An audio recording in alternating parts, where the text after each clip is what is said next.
దివ్యాత్మ స్వరూపులైన మీ అందరి హృదయంలో ఉన్న చైతన్య రూపంలో ఉన్న పరమాత్మకి ప్రణమిలుతూ కేఎంసీ ఛానల్ ప్రేక్షకులకి నమస్కారము. నమస్కారం స్వామీజీ. నమస్కారం అండి. స్వామీజీ, నేను ఎవరిని అని ఎలా తెలుసుకోవాలి? ఇక్కడ విచారణ ద్వారా తెలుసుకోవాలి.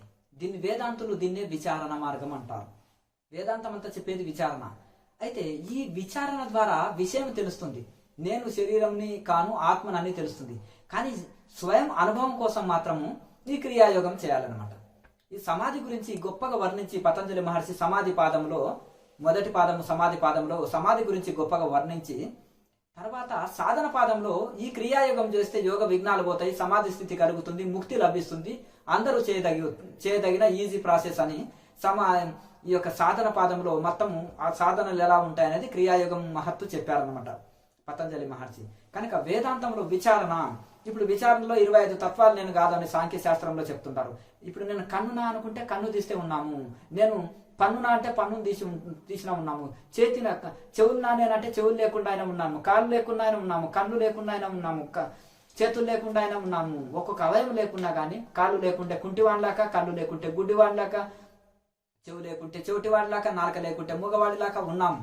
అసలు నేను ఎవరిని? కొంతమంది చనిపోయిన వాళ్ళని చూస్తున్నామండి. చనిపోయిన వాళ్ళని శరీరం ఇక్కడే ఉంది, ఎందుకు ఏడుస్తున్నారు? శరీరం ఆయన అయితే మరి అక్కడే ఉంది కదా, ఎందుకు ఏడవాలి?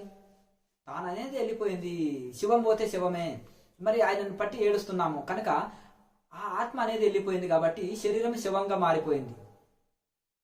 అయితే ఆ జీవుడు అనేవాడు తనవారు కానీ ఈ యొక్క శరీరం కాదు. శరీరం కర్మానుసారంగా వచ్చింది, కర్మానుసారంగా పోతుంది. మనం ఆత్మస్వరూపమే అని అక్కడ చనిపోయిన వాళ్ళని చూస్తే తెలుస్తుంది. ఏమన్నా పట్టుకెళ్ళాడా? భార్య, పిల్లలు, సంపద, ఆస్తి పాస్తులు అన్ని ఇక్కడే ఉన్నాయి. అంటే శరీరములోకి జీవుడు వస్తాడు, వట్టి చేతిలో వస్తాడు, వట్టి చేతిలో వెళ్ళిపోతాడు.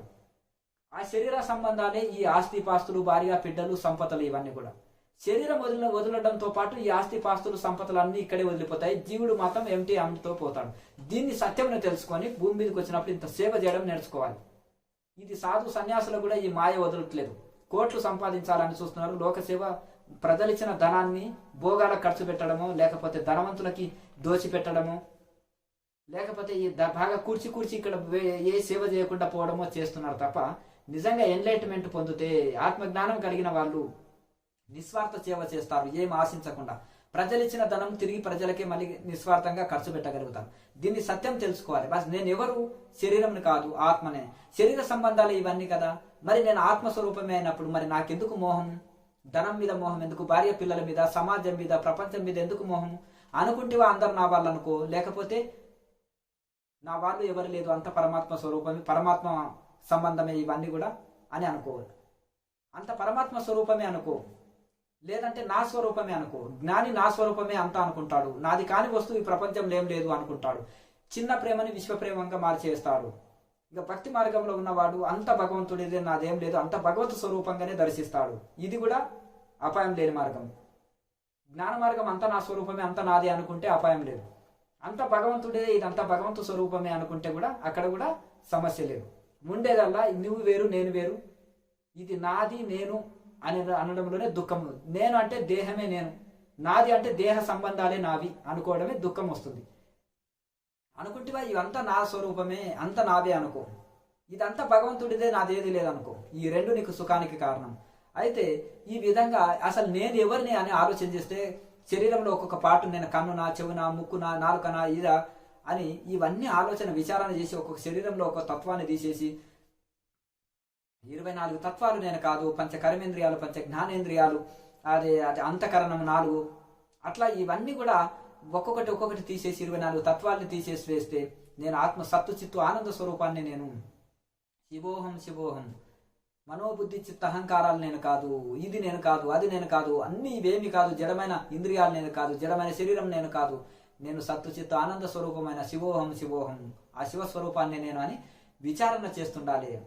ఎప్పుడు ఎల్లవేళలా ఇట్లా విచారం చేసినప్పుడు మోహం అనేది పోతుంటుంది. ఇట్లా విచారణతోటి ఏంటంటే నేను శరీరం కాదు ఆత్మ అని తేలిపోతుంది.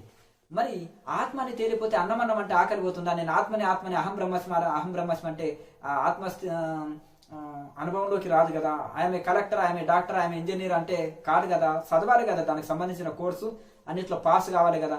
ఎన్ని పరీక్షలు ఉంటాయి ఒక కోర్సు, ఒక ఐఏఎస్ ఆఫీసర్ కావాలంటే, ఒక ఇంజనీర్, ఒక డాక్టర్ కావాలంటే. అలాగే ఒక బ్రహ్మర్షి, ఒక మహర్షి, ఒక ఆత్మజ్ఞాని కావాలంటే ఎన్ని పరీక్షలు ఎదుర్కోవాలి, ఎన్నో యోగ విఘ్నాలు ఎదుర్కోవాలి, సాధన చేయాలి అన్నమాట. అన్నం అంటే ఆకలి పోదు, ఔషధం అంటే రోగం పోదు. అన్నం తింటే ఆకలి పోతుంది, ఔషధం తింటే రోగం పోతుంది, సాధన చేస్తే ముక్తి వస్తుంది.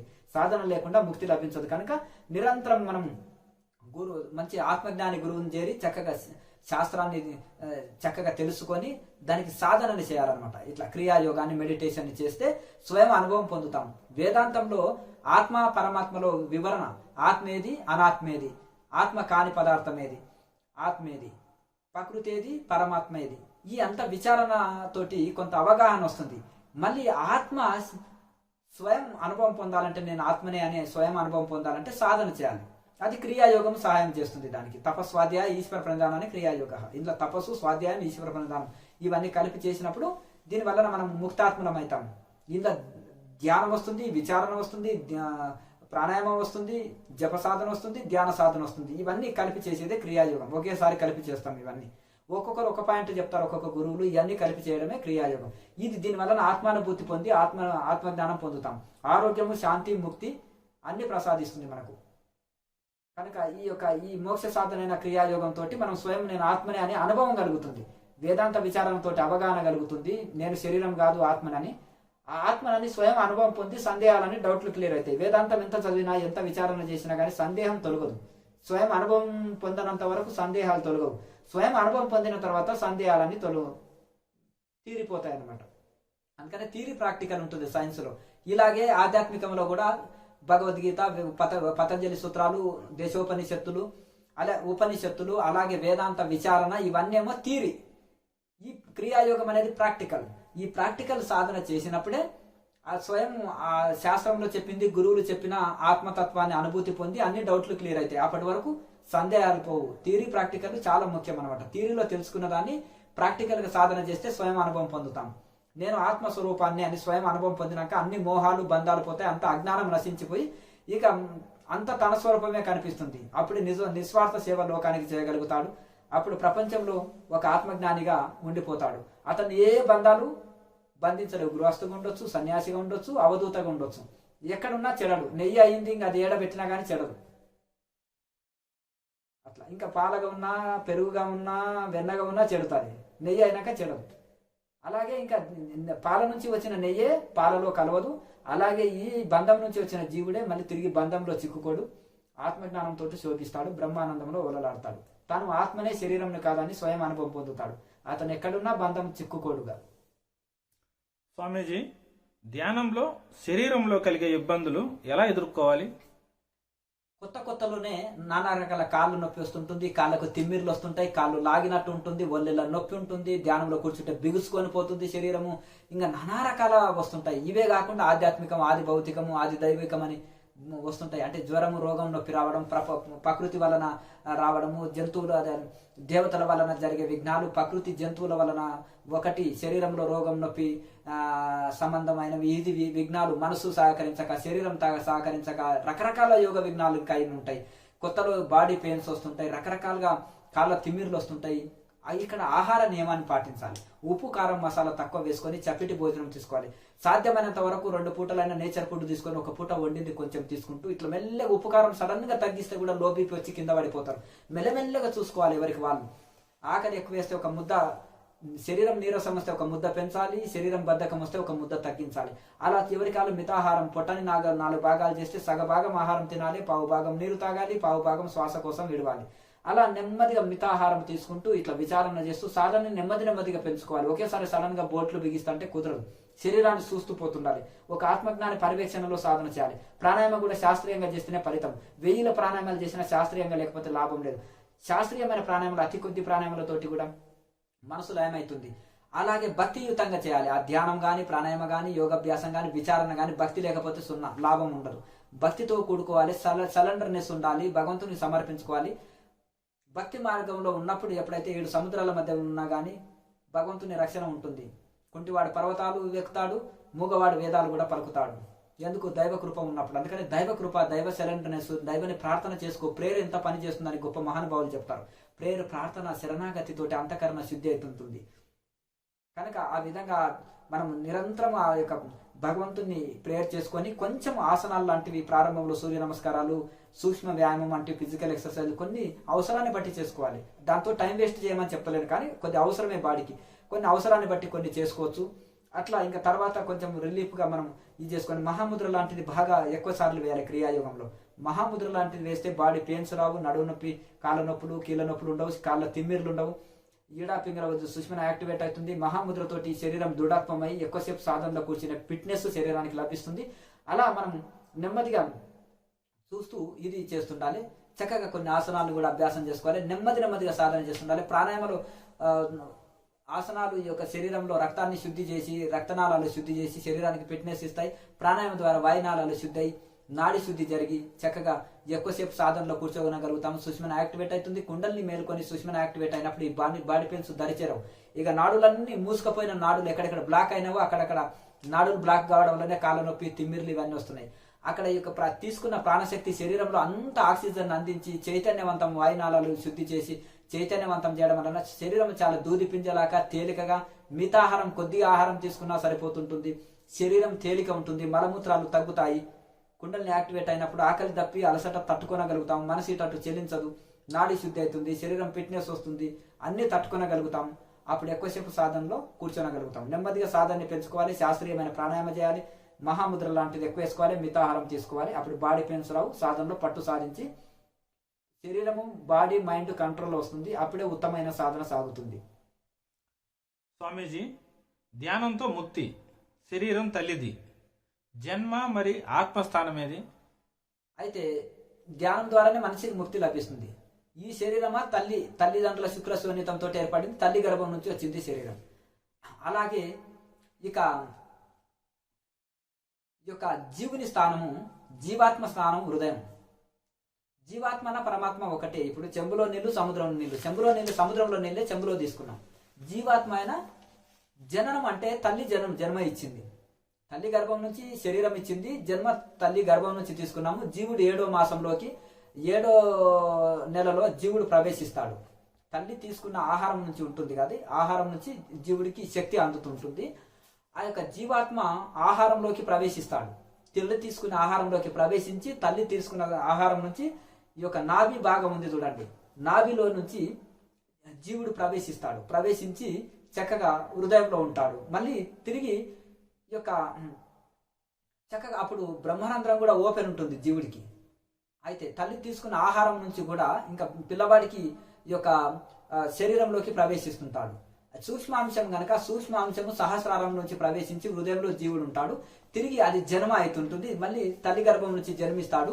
జన్మించిన తర్వాత మళ్ళీ అతను మరణం అంటే కూడా అజ్ఞాన స్థితిలో ఉన్నప్పుడు మలద్వారం గుంట వదులుతాడు. కొద్ది సాధన స్థితిలో ఉంటే కళ్ళు, చెవులు, ముక్కు అని 5 పంచ కర్మేంద్రియాల ద్వారా ఎక్కడ నవరంధ్రాల గుంట ఎక్కడైనా ఒక దగ్గర వెళ్ళవచ్చు. ఆత్మజ్ఞానం కలిగిన యోగులు సహస్రారం నుంచి దేహం వదలగలుగుతారు.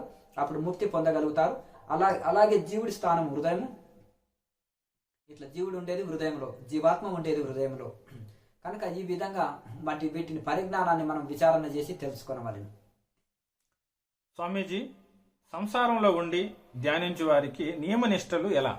సంసారంలో ఉండే ధ్యానించే వాళ్ళైనా కానీ ఇప్పుడు వాళ్ళకి ఎక్కువ బాధ్యతలు, పని ఎక్కువ ఉన్నప్పుడు ఆహారం కొంచెం ఎక్కువ తీసుకుంటారు. పని తక్కువ ఉండే వాళ్ళకు, శరీర పరిశ్రమ లేని వాళ్ళకు కొద్ది ఆహారమైనా సరిపోతుంటుంది. అప్పుడు సాధన ఎక్కువ పెరిగినప్పుడు కొద్ది ఆహారంతో కూడా ఎనర్జీగా శరీరం చక్కగా పని చేయగలుగుతుంది. ఎందుకంటే ఛార్జింగ్ చేసుకున్నప్పుడు మన బాడీ సాధన ద్వారా ఛార్జింగ్ అవుతుంటుంది, తక్కువ ఆహారమే సరిపోతుంటుంది. అయితే నియమ నిష్టలు అంటే ఇక్కడ తడిమడి ఏముండదండి. చాలా మంది ఏంటంటే క్రియాయోగం అంటే తడిమడి ఏముండదు వాళ్ళకు. ఎందుకంటే మితాహారం తీసుకొని చక్కగా సాధన చేసిన తర్వాత కూడా స్నానం చేసుకోవచ్చు. కానీ మలమూత్రాల అవసరాలని బలవంతంగా అణిచిపెట్టి సాధన చేయొద్దు. ఎంటీ స్టమక్ తోటి సాధన చేయాలి. కానీ 1కి 2 ఆపొద్దు. టాయిలెట్కి వెళ్ళి రావాలి, అది బాత్రూమ్కి వెళ్ళి రావాలి, పొట్ట క్లీన్కి చేసుకొని అట్లా వాష్రూమ్కి వెళ్ళి రావాలి, క్లీన్ ఉండాలి, పొట్ట ఎంటీ స్టమక్ ఉండాలి ఉదయం. ఒకవేళ మధ్యలో సాధన చేస్తుంటే వచ్చినా వెళ్ళి ఒకసారి బాత్రూమ్కి వెళ్ళి వస్తే క్లీన్ ఉంటుంది ఇక పొట్ట. కనుక ఈ విధంగా చక్కగా ఎంటీ స్టమక్ తోటి చేసుకోవాలి. అలాగే మితాహారం తీసుకోవాలి. సాధ్యమైనంత వరకు డ్యూటీ నుంచి వచ్చినాకనే టైం వేస్ట్ పనులు చేయకుండా వారపత్రికలు ఇవి అవి చూసుకుంటూ ఉండకుండా చక్కగా సాధన చేసుకోవాలి. ఫ్రీ టైంలో మంచి గ్రంథాలు చదువుకోవాలి, ఆత్మజ్ఞానులు రాసిన గ్రంథాలు చదువుకోవాలి. వైరాగ్యం కలిగి ఉండాలి. మెయిన్ వైరాగ్యం లేకనే ఈ ప్రపంచంలో మాకు సమయం లేదండి, సమయం చిక్కట్లేదండి, కుటుంబం వాళ్ళు సహకరిస్తలేరండి, భర్త మీద, భర్త భార్య మీద, వీళ్ళిద్దరు కలిపి పిల్లల మీద కామెంట్స్ చేస్తుంటారు సహకరిస్తలేరని. మనలో తీవ్రమైన నిష్టం ఉంటే భర్త సాధకుడు అయితే భార్య సహకరిస్తుంది, భార్య సాధకురాలు అయితే భర్త సహకరిస్తారు. మనకేదో గుర్తుకొచ్చినప్పుడు సాధన చేస్తే వీళ్ళు ఓహో ఏదో బాధల్లో ఉన్నప్పుడు సాధన చేస్తారు, ఈయన వైరాగ్యం ఈయన సాధన మాకు తెలుసులే అని ఏలన చేస్తారు. మనము సమయం ప్రకారం చేస్తే ఓహో వీరికి ఏదో శాంతి లభిస్తుంది, ప్రతిరోజు టైం ప్రకారంగా ఈ సాధన చేస్తున్నారు, ఏదో తన్మయత్వ స్థితి వీళ్ళకి లభిస్తుందని మనకు కొన్ని రోజులు మనకు కూడా మీరు ఎందుకు టైం ప్రకారం చేస్తున్నా అంటే ఎంతో శాంతి పొందుతున్నా, సాధన చేస్తుంటే నాలో మార్పు వస్తుందా అంటే మార్పు చాలా కనిపిస్తుందండి అంటారు. మీలో మార్పు రాలేదనుకోండి, మీలో ఇంత సాధన చేస్తారు, ఇంత భక్తులు అంటారు, మీలో ఏం మార్పు వచ్చిందండి అంటారు, ప్రశ్నిస్తారు మనం చాలా మంది. మనలో మార్పు కనిపించినప్పుడు మన బంధువులు, మిత్రులు, ఫ్యామిలీ అంతా బాగా అబ్జర్వేషన్ చేస్తుంటారు.